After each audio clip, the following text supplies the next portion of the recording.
What's a subtle sign that someone is secretly going through a really hard time, but most people wouldn't notice? Forgetfulness. People who are depressed or stressed often have memory issues. Either they were checked out not listening, or they're so consumed with other thoughts they can't concentrate. Trauma has also shown to change the way the brain works. Forgetting things on a regular basis can be a sign they went through some traumatic. The opposite can also be true in workplaces. That guy that's straggling after his shift just kinda hanging around probably doesn't have the best home life. I do both. I work from home, so I'll go through periods of days of not leaving the house or wanting to do anything then distract myself by overcommitting socially for a few days where I just won't be home at all. Rinse, repeat. The most telling sign is when they stop caring about things they used to be passionate about. Their plants dying, letting their appearance go, or abandoning hobbies they once loved. It's like they're quietly triaging their energy for just surviving, and everything non-essential gets dropped first. I love cannabis and have a small tent where I grow a couple plants every few months, and 2 years ago my brother was diagnosed with lung cancer, which absolutely destroyed me. My plants went to shit. I was sleeping at weird hours. Everything was pointless. This guy, my brother, was like my twin. Mom got our names wrong constantly. He was my best friend and helped me make sense of the world. And he's dying. He'll be gone. I'll have no one. And that's how it is. My parents went on a cruise and I sat at home watching the dogs alone for a fortnight. Only going out to get supplies. I need my plants to live. I need to live. Currently have 2 plants, one of which is flourishing unlike any before. I don't know what's going to happen in the future, but my God, was losing my brother a hellish experience. It's still not really real. I even sometimes wonder if he was even real or if I'm just imagining things. That's me, lost both of my brothers.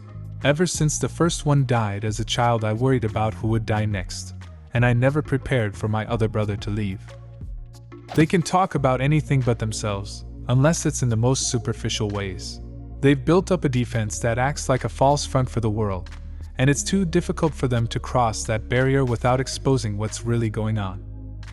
I can usually tell by their eyes, the way they interact with others. A lot of people can hide their pain very well, including myself, but I've been around these people long enough, I instantly know something's off. Losing or gaining a lot of weight in a short amount of time, contributing less to conversations, being overly apologetic, smiling or laughing less. But it's not always the same with everyone. When personal hygiene and grooming becomes too hard to keep up with, they avoid talking about themselves. I've noticed that people who are really struggling often try to redirect conversations to focus on you. They will ask about your family, your pets, and your job as a way to avoid discussing their own issues. It seems they do this to escape the reality of their own lives. Not paying attention to the world around them, constantly zoning out and daydreaming, especially if they've seemingly always got headphones in, could just be antisocial, but some people do it to escape reality. Not offering opinions, going along with the flow, saying okay to everything, putting their head down, trying to not attract attention. It means they have nothing left to cope. They've given up. When someone gets very overwhelmed by a small problem or inconvenience, I always assume it's the straw breaking the camel's back. It's not that the situation is too big to cope with, but their capacity to cope is maxed out.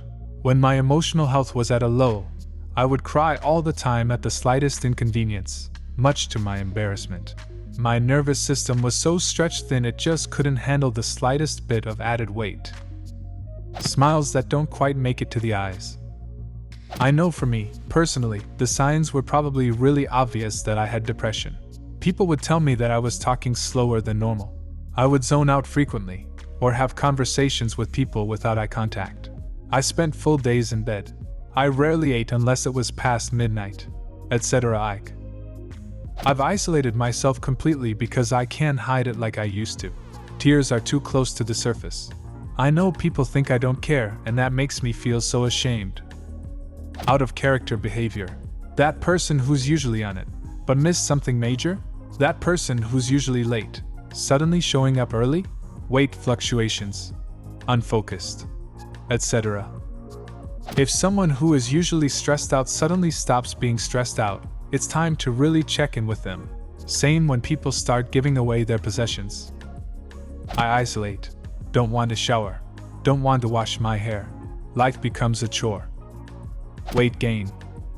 They don't really speak unless spoken to.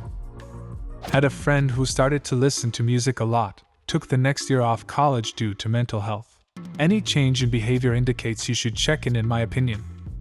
Personality shift. All of a sudden, quiet or loud, melancholy or overtly chipper. The best and funniest convo I had with my best friend was 2 days before her S** side.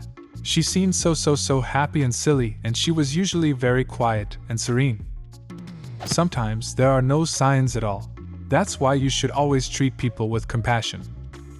I'm the friend that holds the group together. I have the get-together parties at my house. Make hey let's go to dinner arrangements. I'm severely depressed ATM don't even leave my bed. Haven't talked to anyone for 6 months. No one notices or has checked on me. Everyone has a lot going on, but you'd think at least one person would notice. A normally private person pulling you aside to tell you something extremely personal. Asking someone going through a hard time how they are doing is gonna get the fine response. You're almost never gonna get the truth. For me, lately, I tend to say, fine, because the person asking can't handle my reality. I save that for my therapist. They're being serious and avoiding others. Puffy face and dark circles can also indicate stress. How can you tell? It's usually the best listeners. The shoulders you cry on. They just listen to your stuff because it's obligatory and sympathize, while wishing someone would do it for them. But nobody cares enough, so when you finally, if ever, ask about them, they change the subject, give short or funny answers, change the subject again and boogie on out of there with an excuse of being needed elsewhere. They're used to folks changing the subject, and heavy stuff takes way longer than 10 seconds to discuss, so they keep it to themselves while comforting you. As long as you got to trauma dump on them and just backhandedly and half-assed second thought ask about them for 10 seconds when they gave you 10 minutes or an hour to emotionally wipe your ass on them, but you can't even hand them a mental tissue. And you feel better that you got your support, got it off your chest, and totally ignored their looking down, shifting feet, and furrowed brows, the uncomfortable took of you bleeding them dry. They let you talk about yourselves 99% of the time because the 1% of the time someone asks about them, that person who asks doesn't mean it, and just goes right back to talking about themselves immediately when the person going through something heavy tries to talk about the heavy shit they are dealing with. They're the ones you tell all your shit to, but you don't care about the shit they are going through. You think their shit is small because your nail breaking or flat tire took up so much of their time and they actually cared to listen. But they learned not to speak up that they got raped or have cancer. But they cried for you and hugged you, then went to the bathroom quietly to puke up blood and nobody knows. Subtle? When you have no idea because you are too busy being selfish. So then you end up with a friend who avoids you because it's become all about you and they're just too exhausted to get close. It becomes really superficial and one-sided. People going through heavy stuff either tell you because you are a true loved one who loves them right back, or they avoid you. Short temper, not as social at work, with friends and family, lack of motivation. Getting rid of gifting, selling things they love. They're checking in on you more often. They frame it like you were just on their mind for no reason. They miss you and hope you're doing well, and they do, but they're also desperate for your support and don't know how to ask for it. If they can't receive support, then giving support and connecting feels nice at least. It's me, I'm they. Check in on your designated therapist friend. Making big purchases and spending money excessively. They just want to feel something, so they spend money to make people around them happy. They get skinnier. When I was struggling with depression, I lost a lot of weight. People would always compliment me for losing weight this fast. I was sick and struggling and never told them that I wasn't intentional. To add to everyone else's input. When people ask me how I'm doing, in the greeting way Americans do it, not a serious question, I'll say, "Oh, surviving," instead of "good," the expected answer. I find that nobody follows up with any questions. They either brush it off as a joke or don't inquire why I wouldn't stick with the formula. I think the latter group really doesn't want to hear about it. As someone with depression, you can always tell when someone is going through it. I tend to look at someone in the eyes when I talk to them, and I feel like you can see this like unhappiness in them that is hidden behind a smile or a laugh. I know that I don't feel like myself, but I'll go through the motions at work, but as soon as I get home, I turn into a pile of bones with no motivation to do anything. You know, the long-term, probably long-distance, friend that you don't talk to often but still keep in touch with.